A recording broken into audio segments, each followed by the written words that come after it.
Vous m'entendez souvent dire qu'il faut revenir à l'islam spirituel centré sur les valeurs et le sens. L'islam centré sur les valeurs, qu'est-ce que ça veut dire et pourquoi c'est aussi important de revenir à cela aujourd'hui? C'est ce que je vous explique dans cette vidéo, alors restez avec moi.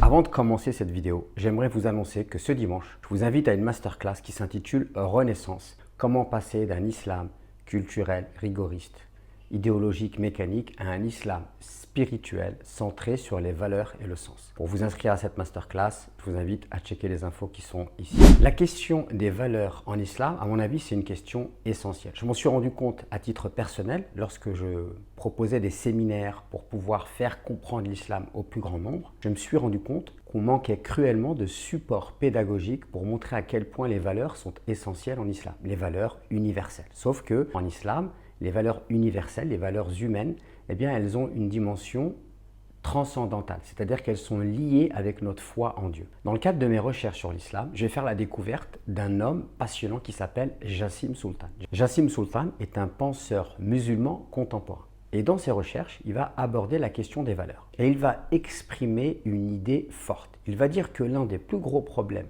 qu'on peut analyser de l'histoire des musulmans, c'est qu'on n'a pas réussi à extraire du corpus des musulmans, à savoir du Coran, de la tradition du prophète, de notre histoire, des valeurs fortes auxquelles on peut tous s'associer, auxquelles tous les musulmans pourraient être identifiés. Et il dit la question des valeurs est centrale, puisque c'est avec ça qu'on construit quelque part l'identité du musulman. L'une des conséquences incroyables d'aborder l'islam par les valeurs, eh bien, ce serait que, par exemple, en France, en tant que communauté musulmane, on ne serait plus identifié par des rituels qui sont mal compris, comme le fait d'égorger une bête pour l'Eid ou le fait de jeûner le mois de Ramadan, mais on serait identifié par des valeurs. Par exemple, un musulman est miséricordieux, un musulman est juste, un musulman est loyal, un musulman est honnête. Et vous imaginez si réellement tous les musulmans seraient identifiés par des valeurs, la puissance que cela aurait. Hélas, force est de constater qu'en France, très souvent, on n'est pas du tout associé à des valeurs, mais on est associé à des rituels qui en plus parfois peuvent déranger les non-musulmans, comme par exemple les prières du Tarawih qui vont déranger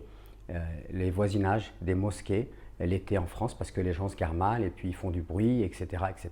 Donc ma rencontre avec la pensée de Jassim Sultan va m'être extrêmement bénéfique dans le fait d'appréhender l'islam à travers les valeurs. Un peu plus tard, je vais découvrir la psychologie positive de Martin Seligman. La psychologie positive, si vous voulez, c'est un petit peu la science du bonheur. Comprendre qu'est-ce qui fait qu'un être humain peut être heureux. Donc ils vont identifier plusieurs types de bonheur. Le bonheur centré sur le plaisir. Et ils vont dire qu'en fait, ce bonheur-là, ce n'est pas un réel bonheur. Le véritable bonheur, c'est le bonheur qui est centré sur les valeurs. C'est lorsque l'être humain utilise des forces de caractère pour vivre en harmonie avec ses valeurs. Du coup, qu'est-ce qu'ils vont faire? Ils vont faire un truc incroyable. Ils vont se regrouper. Ils vont étudier le Coran, la Bible, la Torah, le bouddhisme, toutes les traditions spirituelles, philosophiques qu'il y a dans le monde. Et ils vont faire émerger 200 valeurs. Et de ces 200 valeurs, ils vont faire émerger 6 valeurs universelles qu'on retrouve dans toutes les cultures. Ces 6 valeurs sont le courage, l'humanité, c'est-à-dire la compassion, l'amour, la justice, la tempérance, c'est-à-dire la maîtrise de soi, l'humilité, la transcendance, c'est-à-dire tout ce qui est lié à la spiritualité, et enfin la sagesse et la connaissance. Quand j'ai découvert la psychologie positive et que j'ai pu me former à cette discipline, je me suis dit que ce serait intéressant de faire le même travail, mais à travers le Coran, c'est-à-dire de me plonger dans le Coran et d'essayer d'extraire toutes les valeurs qu'on pourrait trouver du Coran. Donc j'en ai trouvé une vingtaine, mais je vais vous citer les 7 valeurs, à mon sens, qui me paraissent être les plus importantes du Coran. Donc la première valeur que je pourrais vous citer, c'est la justice. Inna Allah ya'muru bil 'adl. Certainement, Allah ordonne la justice.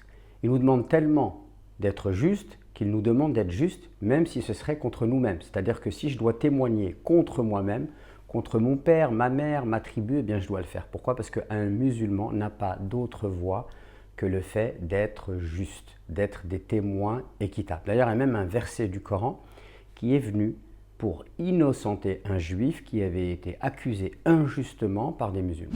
Donc la deuxième valeur, c'est ce qu'on appelle en arabe l'ihsan. Inna Allah ya'muru bil 'adli wal ihsan. Certainement, Allah ordonne la justice et la bienfaisance. Donc la bienfaisance est une notion coranique, l'ihsan, qu'il ne faut surtout pas réduire. La première bienfaisance, c'est celle qui a été définie par le prophète lorsqu'il dit que l'ihsan, c'est d'adorer Allah comme si tu le voyais, mais si tu ne le vois pas, alors sache que lui te voit. Donc du coup, la bienfaisance, c'est dans son rapport à Dieu. Le fait d'essayer de se comporter de la meilleure manière possible avec Dieu, que ce soit dans son adoration, dans ses pensées, dans ses intentions.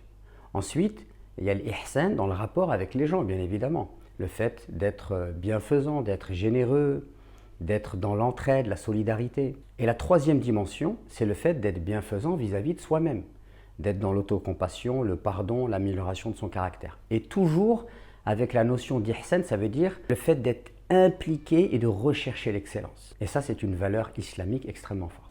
La troisième valeur, c'est le fait d'être dans une quête de vérité. Dieu nous dit dans le Coran, dans la sourate Al-Baqarah, par exemple, de ne pas mêler le faux à la vérité. Il nous explique dans le Coran également que lorsque la vérité arrive, eh bien, le faux disparaît.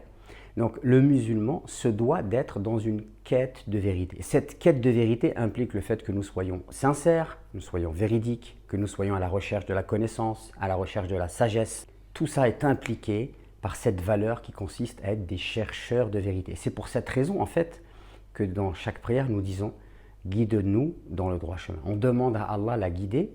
Pourquoi? Parce que quand on est dans une quête de vérité, on sait que c'est une quête qui est permanente et qui ne s'arrête jamais. Et donc, constamment, on est dans cette recherche de vérité qui nous pousse vers une perfection qu'on ne pourra jamais atteindre, mais qu'on essaye d'effleurer au maximum. Alors, bien sûr, une valeur essentielle dans le Coran, c'est la rahma, la miséricorde.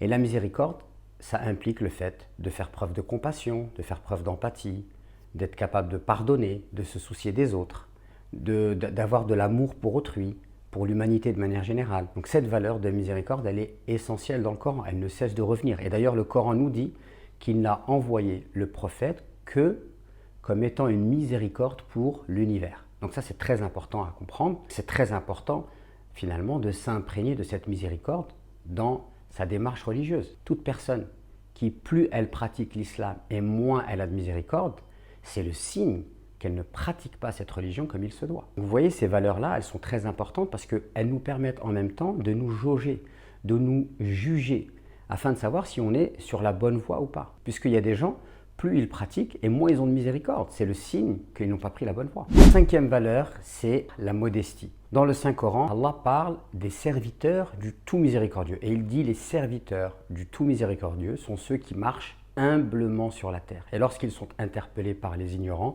ils leur répondent « paix sur vous ». Donc oui, la modestie est une des grandes valeurs du Coran.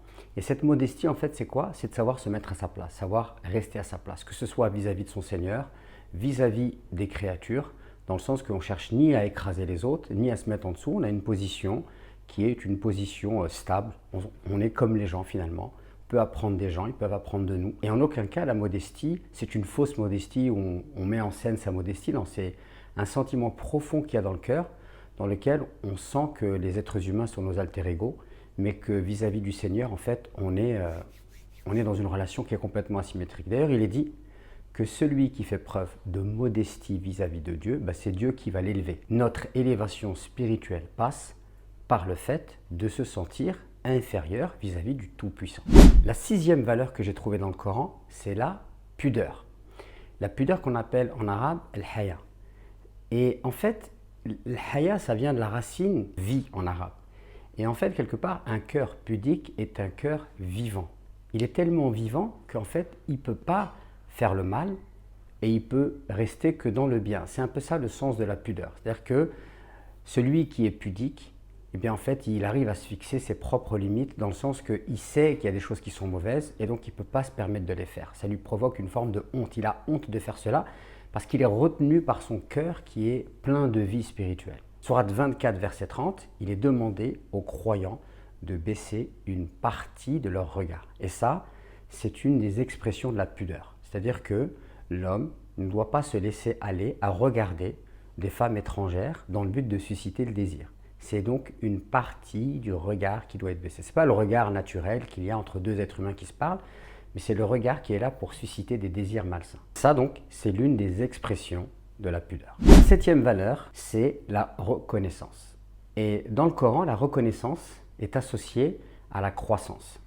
C'est-à-dire que la véritable reconnaissance, c'est celle qui est liée au présent. C'est-à-dire qu'à l'instant T, je suis satisfait de ce que Allah m'a donné, mais pour le futur, je suis dans une idée de croissance. Et cela est clairement enseigné par le Coran. Vous avez par exemple le verset 7 de la sourate 14, où il est dit « Et lorsque ton Seigneur proclama, si vous êtes reconnaissant, alors très certainement, j'augmenterai mes bienfaits pour vous. » Vous voyez bien que la reconnaissance est associée à l'augmentation des bienfaits. Ça veut dire que la reconnaissance en islam n'est pas une valeur qui est antinomique de l'ambition. Non, l'ambition c'est pour le futur, la reconnaissance c'est pour l'instant présent. Et ça, c'est une valeur très très forte du Coran. Vous avez ici 7 valeurs et vous vous rendez bien compte que quand on aborde l'islam, on aborde sa pratique religieuse à travers des valeurs, eh bien ces valeurs sont comme des garde-fous. Ces valeurs sont comme des points de repère. Et Dieu sait qu'aujourd'hui, on a besoin de points de repère pour pouvoir aborder sa religion avec sérénité, mais aussi avec sagesse. Et c'est avec ces valeurs, finalement, qu'on arrive à faire en sorte que notre religion, elle nous élève.